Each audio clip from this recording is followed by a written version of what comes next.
En primer lugar, fueron escritos para las iglesias de aquel tiempo. Quiere decir, las ciudades donde estaban localizadas esas iglesias hoy son ruinas en su mayoría, ya no existen.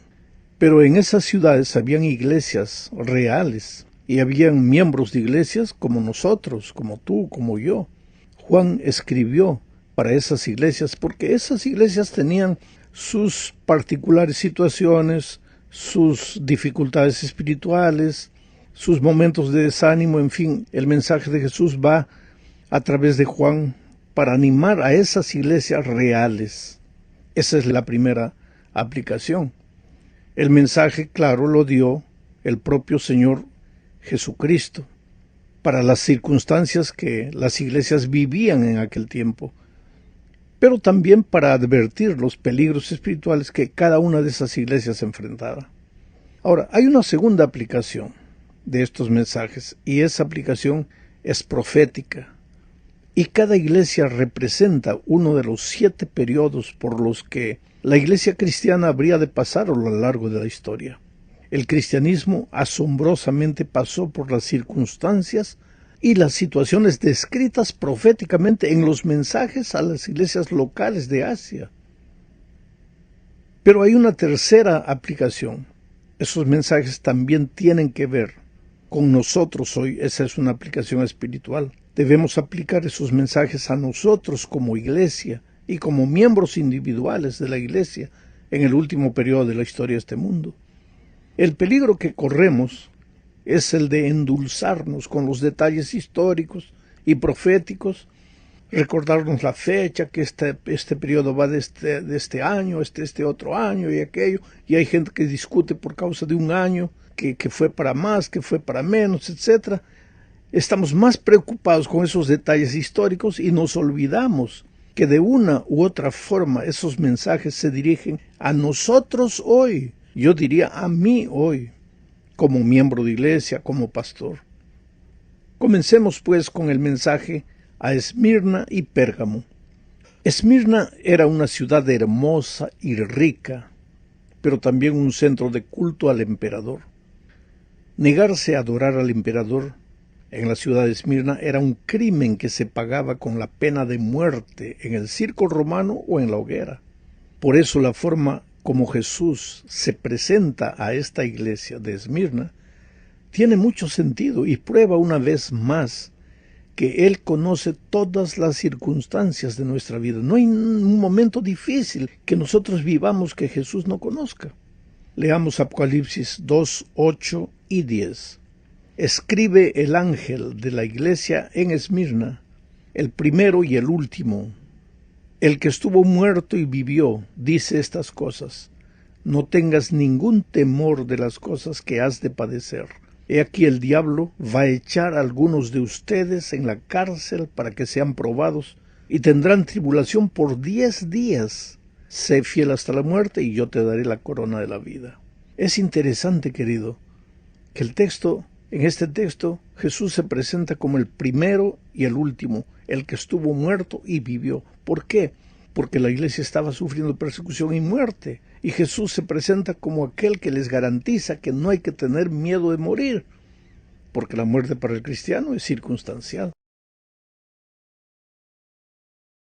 Ahora, aquí se habla de 10 días de persecución, y exactamente la iglesia local de Esmirna tuvo 10 días terribles de persecución y de matanza a los cristianos de aquellos tiempos. Pero proféticamente esto se aplica al segundo periodo de la iglesia cristiana.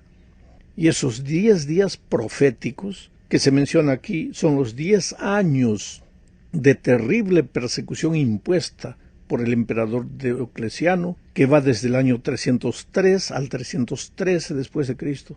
En este último año, el 313, Constantino el Grande emitió el edicto de Milán que otorgaba libertad religiosa a los cristianos. Ahora ve la cosa maravillosa. La iglesia de Esmirna real, en los tiempos en que la iglesia existía en la ciudad de Esmirna, real, fue perseguida por 10 días. Pero proféticamente un día simboliza un año. Y la iglesia cristiana fue perseguida por 10 años. O sea, todo encaja proféticamente. Por eso digo que los mensajes tienen una aplicación local para la iglesia de esos tiempos y una aplicación profética para la iglesia de todos los tiempos.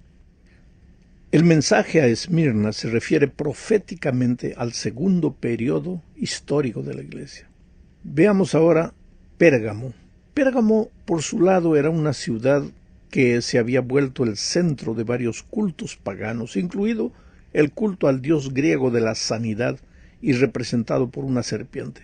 Venía a Pérgamo gente de todas partes para ser curada, pero por otro lado Pérgamo era una ciudad cruel y que perseguía impiedosamente a los cristianos. Por eso el mensaje a esta iglesia dice que los cristianos de Pérgamo viven donde mora Satanás y donde está su trono, de tan malvados que eran los paganos para perseguir a los cristianos.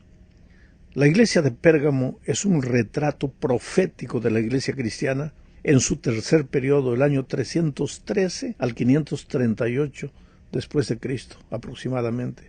Si bien los cristianos de ese tiempo permanecieron fieles, la decadencia espiritual y la apostasía crecieron rápidamente. Observa la advertencia que Jesús les hace por causa de eso. Apocalipsis 2, 14, 15 dice: «Sin embargo, tengo unas pocas cosas contra ti, que tienes allí algunos que se adhieren a la doctrina de Balaam, que enseñaba a Balac a poner tropiezo delante de los hijos de Israel, a comer de lo sacrificado a los ídolos y a cometer inmoralidad sexual. Asimismo, tú también tienes a los que se adhieren a la doctrina de los nicolaitas». ¿Cuál era la doctrina de los nicolaitas? La doctrina de Balaam. Para entender esto y para entender lo que defendían los nicolaitas, tendríamos que remitirnos a los tiempos de Balaam, que sugirió al pueblo de Israel que hiciera pacto con los paganos para evitar la muerte. En vista de la persecución, los nicolaitas defendían la idea de transigir en algunos principios con Roma a fin de evitar el sufrimiento, la persecución. Por ejemplo, ellos decían: no podríamos seguir adorando a Dios, pero también adorar como que si fuera de mentira al emperador. De este modo, pensaban los nicolaitas, el emperador no tendría motivos para perseguirlos. Pero la verdad es que si tú transiges en un principio, todos los otros también se vienen abajo. Y ese era el problema de la iglesia de Pérgamo. La inmoralidad sexual que se menciona aquí se refiere a la fornicación doctrinaria. Quiere decir, ellos comenzaron a mezclar la verdad con el error, las verdades bíblicas con las tradiciones humanas. Comenzaron a aceptar enseñanzas humanas venidas del paganismo para evitar ser perseguidos. Veamos ahora el mensaje a Tiatira. Esta es la segunda parte de nuestro estudio. Tiatira fue una ciudad insignificante en relación a las otras, pero la iglesia de Tiatira se enfrentaba a un problema de carácter financiero, económico. Es que todos los habitantes de Tiatira que quisieran participar de la vida financiera de la ciudad tenían que afiliarse a un gremio financiero, y esto involucraba participar de las fiestas y otras actividades del gremio. La persona que se aislara de estas actividades prácticamente no podría vivir, porque financieramente también se encontraría aislada. O sea, la iglesia de Tiatira también se vio presionada a transigir, ya no por causa de la persecución, sino por la conveniencia financiera, económica, de sobrevivencia. El nombre Jezabel que se menciona en el mensaje a Tiatira se refiere a la esposa del rey Acab, que llevó a Israel a la apostasía. En el mensaje a Tiatira se la describe a Jezabel como espiritualmente inmoral. Los cristianos que por conveniencia adoptaban ideas y prácticas paganas cometían adulterio espiritual con Jezabel. La iglesia de Tiatira simboliza la condición del cristianismo en su cuarto periodo, del 538 a 1565 después de Cristo, la época de la Reforma más o menos. El peligro ya no venía en este periodo de afuera de la persecución exterior, sino de adentro. La tradición lentamente fue reemplazando a la Biblia. El sacerdocio humano y las reliquias sagradas fueron reemplazando lentamente al sacerdocio de Cristo. y las obras empezaron disimuladamente a ser consideradas medios de salvación. En este periodo de la historia, los que no se contaminaban con una religión que se volvía cada vez más pagana sufrían persecución e incluso la muerte. Pero no todo fue malo en ese periodo. Jesús también elogia a la iglesia de Tiatira por sus obras últimas. Estas obras últimas se refieren a la reforma y al inicio de un retorno a la Biblia. Vamos ahora a la tercera parte. En esta tercera parte veremos el mensaje a Sardis. Apocalipsis 3, 1 al 3 dice: Yo conozco tus obras, que tienes nombre de que vives, pero estás muerto. Sé vigilante y refuerza las cosas que quedan y están a punto de morir, porque no he hallado que tus obras hayan sido acabadas delante de Dios. Acuérdate, pues, de lo que has recibido y oído, guárdalo y arrepiéntete. Si no eres vigilante, vendré como ladrón. Nunca sabrás a qué hora vendré a ti. En este periodo, después de la Reforma, pues en la Reforma todo fue maravilloso, porque la Iglesia de las tradiciones se volvía al estudio de la palabra de Dios. El mensaje de la justificación por la fe era destacado, proclamado, sin ningún temor. Pero, ¿qué sucedió? A medida que el tiempo fue pasando, la Iglesia se fue adormeciendo. No puede existir peor descripción de una iglesia que tú tienes nombre que vives, pero estás muerto. No puedes tomar un cadáver y maquillarlo de tal manera que todos crean que esa persona está viva. ¿Por qué? Porque es incapaz de levantarse, por más bonita que esté. ¿Y por qué no se levanta? Porque está muerta. Bueno, la iglesia de Sardis era así, inclusive porque estaba localizada.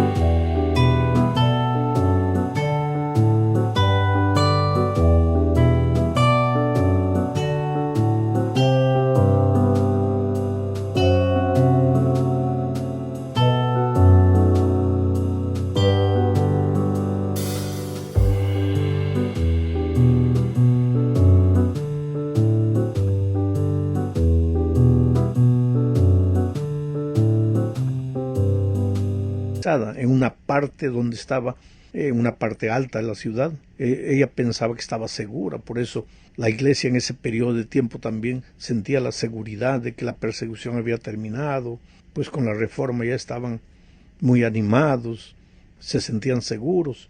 Sardis simboliza el periodo de la iglesia post-reforma, cuando cayó en un estado de somnolencia espiritual. No se acusa a la iglesia de ningún pecado abierto, de apostasía. Se la acusa de letargo espiritual. El énfasis en la gracia salvadora del Evangelio y el compromiso con Cristo disminuyó, dando lugar a argumentos filosóficos, áridos y dogmáticos, vacíos, fríos, pura teoría. La iglesia de este periodo parecía estar viva, pero estaba espiritualmente muerta. Pero este mensaje se aplica también a todas las generaciones de cristianos, inclusive a la nuestra. El tema de la justificación por la fe, por ejemplo. Algunos corremos el peligro de serlo tan teórico, que caemos en el mismo problema de la iglesia de Sardis. El tema de la justificación por la fe es un tema práctico, no es tanto conocimiento teológico. Es depender de Jesús, y para depender de Jesús todos los días tienes que orar, estudiar la Biblia y compartir tu fe. Porque al hacer eso le estás diciendo a Jesús: Señor, yo no puedo, yo no tengo fuerzas, por eso voy a ti, tú eres mi Dios, tú eres mi roca, tú eres mi salvación. Ahora, ¿de qué vale que tú conozcas el tema y citas por aquí y citas por allá, pero no oras, no estudias la Biblia, no compartes tu fe? En la realidad le estás diciendo con tus obras a Dios: yo no necesito de ti, yo solito puedo. Por eso tenemos que hacer de nuestra teología una teología práctica.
Veamos ahora el mensaje a la iglesia de Filadelfia. Apocalipsis 3, 7 y 8 dice: escribe al ángel de la iglesia en Filadelfia, el santo y verdadero, el que tiene la llave de David, el que abre y nadie cierra, y cierra y nadie abre. Dice estas cosas: yo conozco tus obras, he aquí he puesto delante de ti una puerta abierta, la cual nadie puede cerrar, porque tienes un poco de poder y has guardado mi palabra y no has negado mi nombre. Sabes, el mensaje a Filadelfia se aplica proféticamente al gran reavivamiento del protestantismo durante el primer y el segundo despertar que tuvieron lugar en Gran Bretaña y Norteamérica de 1740 a 1844. La puerta abierta se refiere sin duda al inicio del juicio investigador en 1844. A partir de este momento, el tiempo es corto. Antes de 1844, el mensaje de la pronta venida de Cristo se había proclamado con mucha fuerza en muchas partes del mundo: Chile, Europa, Estados Unidos. Apocalipsis 3:12 presenta una promesa: al que venza yo le haré columna en el templo de mi Dios, y nunca jamás saldrá fuera, y escribiré sobre él el nombre de mi Dios y el nombre de la ciudad de mi Dios, la nueva Jerusalén, que desciende del cielo, enviada por mi Dios, y mi nombre nuevo. La promesa del nombre de Dios sobre los vencedores indica que el carácter de Dios se percibirá en su pueblo, porque el carácter simboliza el nombre simboliza el carácter. El mensaje de que Cristo promete preparar a su pueblo para ese gran acontecimiento, perdonando sus pecados y escribiendo su ley en su corazón, es tan importante como el mensaje de que Cristo viene pronto. Y ahora, querido, llegamos al fin de este estudio corto, hablando del mensaje a la Odisea. Esta ciudad era una ciudad rica, situada en la principal ruta comercial. Era famosa por su industria de la lana, sus bancos llenos de oro, una escuela de medicina que producía ungüento para los ojos. Gente de muchos lugares venía a la Odisea a conseguir ese ungüento para los ojos.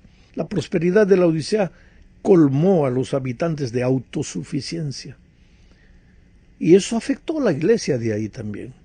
Ahora, lo que yo voy a hacer es leer el texto para sacar las lecciones que sirven para nosotros hoy. Apocalipsis 3, 14 al 21 dice: escribe al ángel de la iglesia de la Odisea, el Amén, el testigo fiel y verdadero, el origen de la creación de Dios, dice estas cosas. ¿Por qué el origen de la creación de Dios? Porque está hablando aquí del pueblo que se levantó en 1844, el movimiento adventista, simbolizado por el tercer ángel que predica el evangelio eterno, la hora del juicio y el tema de la creación.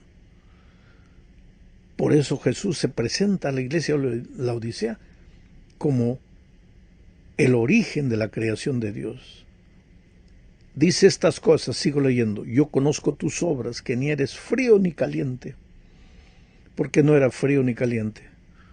Porque pues dice que ahí abundaban aguas termales, aguas que bajaban de arriba, pero cuando llegaban a la ciudad ya no estaban calientes, estaban tibias.